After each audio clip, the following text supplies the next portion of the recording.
Praise the Lord. 2 அரசர்கள் அதிகாரம் 20 இறை வார்த்தை 5. உன் மன்றாட்டை கேட்டேன், உன் கண்ணீரையும் கண்டேன், இதோ உன்னை குணப்படுத்துவேன். கிறிஸ்துவுக்குள் என் அன்பார்ந்த சகோதர சகோதரிகளே, ஆண்டவர் இந்த புதிய நாளை கொடுத்தமைக்காய் நாம் நன்றி செலுத்துவோம். நம்மையும் நம் குடும்பத்தாரையும் ஆண்டவர் பாத்திர ஒப்பு கொடுப்போம். இந்த நாளில் இறை வார்த்தையின் சிந்தனையின்படி, உன் மன்றாட்டை கேட்டேன், உன் கண்ணீரையும் கண்டேன், இதோ உன்னை குணப்படுத்துவேன். ஆண்டவர் நம் ஒவ்வொருவரையும் பார்த்து கூறும் இறை வார்த்தை. ஒவ்வொரு நாளும் ஆண்டவர் பாத்துல அமர்ந்திருந்து மன்றாடுகிறோம், ஜெபிக்கிறோம், கண்ணீரோடு ஜெபிக்கிறோம். ஆண்டவரே, ஏற்பட்ட பலவீனத்தோடு இருக்கிறேன், எவ்வளவு நாள் தான் அந்த வலி வேதனை நான் தாங்கிக் கொண்டிருக்கிறேன், இந்த பலவீனம், இந்த நோய் என்னை விட்டு எப்பொழுது அகலும், ஆண்டவரே என்னை குணப்படுத்துங்கன்னு சொல்லி உடல் நலத்திற்காக நாம் ஒவ்வொரு நாளும் ஆண்டவர் பாத்துல வேண்டுகிறோம்.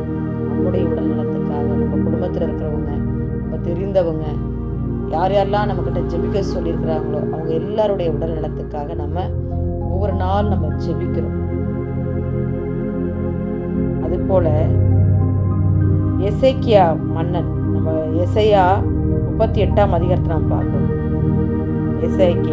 எசேக்கியா மன்னன் நோய்வாய்ப்பட்டு சாகும் தருவில் இருக்கிறார்.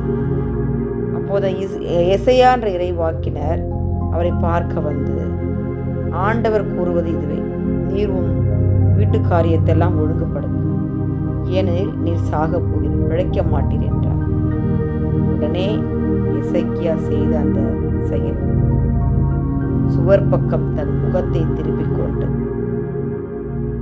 ஆண்டவரிடம் மன்றாடி, ஆண்டவரே, நான் உன் திருமுன் உண்மை வழியில் மாசற்ற மனதுடன் நடந்து வந்ததையும் உன் பார்வைக்கு நலமானவற்றை செய்ததையும் நினைத்தருளும் என்று சொல்லி கண்ணீர் சிந்தி தேம்பி தேம்பி அழுதார். உடனே அவர் அந்த அழுகை ஆண்டவர் பாத்திர வைத்து அந்த மன்றாட்டு ஆண்டவர் பாத்திரத்துக்கு சென்று ஆண்டவர் எசேயாவிட சொல்லி அனுப்புறார்.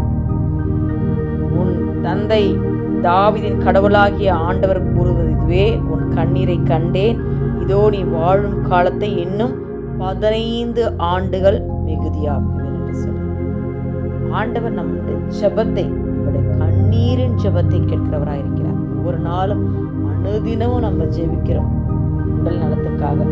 ஈராக்காகமத்தில் சொல்லியிருக்கிறது, உடல் நலத்தை விட சிறந்த செல்வம் எதுவுமே இல்லை. நமக்கு அநேக பணம், காசு, செல்வங்கள், செழிப்புகளெல்லாம் இருக்கலாம், ஆனால் உடல் பலவீனமாக இருந்தால் நம்ம ஒன்றுமே செய்ய முடியாது. நம்ம முதல் தேவை உடல் சுகம்தான் தேவை.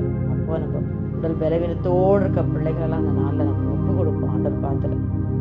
எசேக்கியா மன்னுடைய ஆயுசு நாட்களை 15 ஆண்டுகள் மிகுதியாக கொடுத்தார். கண்ணீரின் ஜெபத்தை ஆண்டவர் கேட்டார். ஆண்டவரே, நான் உம்முடைய வழியில் தான் நடந்தேன், நான் உம்முடைய உண்மை வழியில் நான் நடந்தேன், நான் மாசற்ற மனதுடன் இருந்ததை நீங்கள் பார்த்துங்க ஆண்டவரே. சப்பா, உமக்கு நான் நலமானதை நான் செஞ்சேன் ஆண்டவரே, அதை நினச்சி பாருங்கள், நான் செஞ்ச நன்மையான காரியங்கள்லாம் நீங்கள் நினச்சி பாருங்கன்னு சொல்லி கண்ணீர் விட்டு தேம்பி தேம்பி அழுதபோது ஒரு ஆயுசு நாட்களை இன்னுமாய் 15 ஆண்டுகள் மிகுதியாக கொடுத்தார். அதுபோல் நாம் இந்த நாளில் நம்ம ஜெபிக்கிறோம், ஆண்டவர் பாத்திர உட்காந்து மன்றாடி மன்றாடி மன்றாடி வேண்டி கேட்குறோம், ஆண்டவரே, எனக்கு எப்படிப்பட்ட பலவீனம் இருக்குது, எனக்கு சுகம் கொடுங்க, என் கணவருக்கு, என் பிள்ளைகளுக்கு, என்னுடைய உற்றார் உறவினர் யார் யாரெல்லாம் பலவீனத்தோடு இருக்கிறாங்களோ அவங்க ஒவ்வொருத்தரையும் நம்ம ஆண்டவர் பாத்திரம் வச்சு நம்ம மன்றாடி ஜெபிக்கிறோம். நாம் இந்த நாளில் ஆண்டவர் அவருக்கு சுகம் கொடுக்க வேண்டும் என்று சொன்னால் நம்ம கண்ணீரோடு ஜெபிக்கும் போது நிச்சயமாக ஆண்டவர் சுகம் கொடுக்குற தகப்பன். நம்ம வேதத்தில் எத்தனையோ மனுஷருக்கு ஆண்டவர் சுகம் கொடுத்து நம்ம பார்க்குறோம்.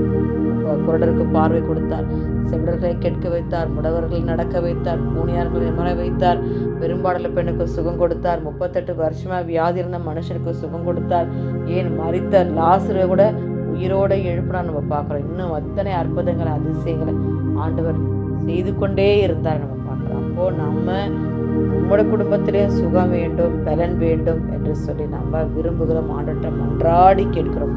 நாமளும் கண்ணீரோடு ஜெபிக்கும் போது நம்முடைய மன்றாட்டையும் கேட்டு ஆண்டவர் சுகம் கொடுக்க காத்திருக்கிறார். ஜெபிப்போமா.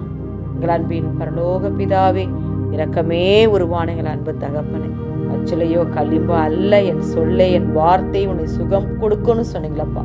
நானே உன்னை குணமாக்கும் ஆண்டவர்னு சொன்னீங்களப்பா. இந்த நாளில் யார் யாரெல்லாம் பலவீனத்தோடு இருக்கிறாங்களப்பா, அவங்க ஒவ்வொருவரையும் தொட்டு சுகம் தரும்படியாய், பலன் தரும்படியாய், ஆயுஷ் நாட்களை கூட்டி கொடுக்கும்படியாய் ஜெபிக்கிறேன் ஆண்டவரே. உங்களோடு இணைந்து ஜெபிக்கிறோம் பிள்ளைகள் ஒவ்வொருவரையும் ஆசீர்வதிங்க, பலப்படுத்துங்க, நல்ல உடல் சுகம் தந்து பலத்தார இடைகட்டும்படியாய் ஜெபிக்கிறேன்ப்பா. இயேசு கிறிஸ்துவின் வல்லமையுள்ள நாமத்தில் ஜெபித்து ஜெய எடுக்கிறேன். ஜெபம் கேளும் எங்கள் ஜீவனுள்ள நல்ல பிதாவே. ஆமேன்.